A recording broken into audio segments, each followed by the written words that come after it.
Brain haemorrhage এমন একটা medical term যেটা আমরা কম বেশি সবাই শুনেছি, বাট অ্যাকচুয়ালি হয়টা কি সেটা হয়তো আমরা কমজনই জানি। তো চলো ব্রেন হ্যামারেজে অ্যাকচুয়ালি হয়টা কি সেই সম্বন্ধে আমরা কিছু জানবো। তো ব্রেন হ্যামারেজে ব্রেনে ব্লিডিং হতে থাকে, মাথার মধ্যে যখন শিরা ফেটে যায়, মেডিকেল টার্মে একে ইন্ট্রাক্যানাল হেমরেজ নামেও একে আমরা জানি।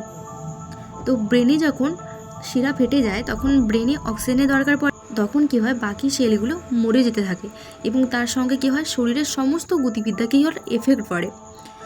তখন একটা মানুষ কী হয়, এই যে ইন্ট্রাক্যানাল হেমারেজ, যাকে আমরা ব্রেন হ্যামারেজ বলছি, সেই অসুখে তারা শিকার হতে থাকে। 3 বা 4 মিনিট পর্যন্ত অক্সিজেনের কমি হতে থাকে, অর্থাৎ কী হয় ব্রেন সেল পুরোপুরিভাবে মরে যায়।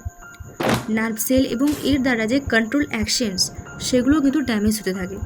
তখন কী হয় শরীরে অসুবিধা হতে থাকে, যেমন হচ্ছে paralysis, memory loss, vision loss etcetera, এবং মেজর কন্ডিশনে গিয়ে মৃত্যু পর্যন্ত হতে পারে।